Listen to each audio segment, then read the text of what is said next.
Waves పెడదాం. So, next cone. Cone కూడా same dynamic paint. So, first మనం canvas. Canvas అంటే ఒక పేపర్ లాంటిది. సో, బ్రష్ అంటే మనం పెయింట్ చేసినట్టు. సో, ఈ బ్రష్‌తో ఈ పేపర్ మీద మనం ఏం చేస్తే అది అవుతది. సో, బ్రష్ ఇక్కడేమి టచ్ చేయకండి ఇంకంతే. సో, ఇప్పుడు మనం ప్లే బటన్ యూజ్ చేసి కోన్‌ని ఈ విధంగా మూవ్ చేస్తే మనకి రియాక్షన్ ఏమి జరగదు. ఎందుకంటే మనం సబ్ డివిజన్ లెవెల్ అనేది 0. సో, సబ్ డివైడ్ అనేది అవ్వలేదు. సో, అందుకే మనకు అవ్వట్లేదు. సో, సబ్ డివిజన్ చేద్దాం ఇప్పుడు. 10 చేసాం.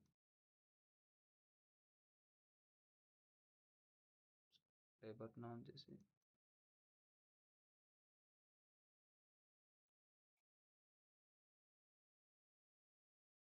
ఇప్పుడు మనకి అవుతుంది చూసారా లైట్‌గా. సబ్ డివిజన్ చేశాక మనకొక అవుట్‌పుట్ అనేది కనబడుతుంది. సో, దీన్ని ఇంకా మనం సబ్ డివైడ్ చేస్తే ఒక ఇందాక 10 పెట్టాం కదా! ఇప్పుడు ఒక 90 పెడదాం. సో, ఇప్పుడు 100 కొంచెం లాగ్ అవుతది. ఎందుకంటే మనం పీసీ తట్టుకోవాలి. ఇప్పుడు మళ్ళీ ప్లే బటన్. ఇప్పుడు ఈ కోన్‌ని ట్యాప్ చేస్తే వేవ్స్ వస్తున్నాయి చూసారా? మనకి లాగ్ అవుతది సిస్టమ్. ఎందుకంటే మనకి గ్రాఫిక్ కార్డ్ అనేది ఎక్కువగా ఉంటే మనకది బాగా స్మూత్‌గా అవుతుంది. చూసారా వాటర్ మీద మనం ఈ విధంగా చేయొచ్చు. సో, దీన్ని ఇంకా రియలిస్టిక్‌గా మనం చూపించాలంటే ఈ క్యాన్వాస్‌కెళ్ళి మనం షేడింగ్ చేద్దాం. ఒక స్కై పెడదాం. ఓషన్ కలర్ ఇద్దాం.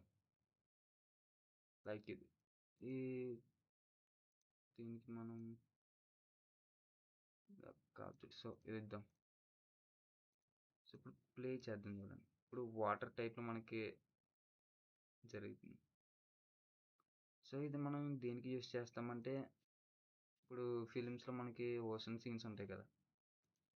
సో, లైక్ ఏదైనా షిప్ ఎళ్ళేటప్పుడు దీని మీద ఓషన్ మీద వేవ్స్ అనేది వస్తది. ఆ షిప్ ఎనకాల. సో, దానికి మనం ఈ విధంగా మన క్యాన్వాస్ అనేది వేవ్స్ కింద ఈ విధంగా పెట్టుకొని, ఇది బ్రష్ టైప్‌లో పెట్టి, ఇదొక షిప్ అయితే దాన్ని ఇక్కడ పెట్టి మనం ఈ విధంగా ముందుకు డ్రాగ్ చేస్తే ముందుకి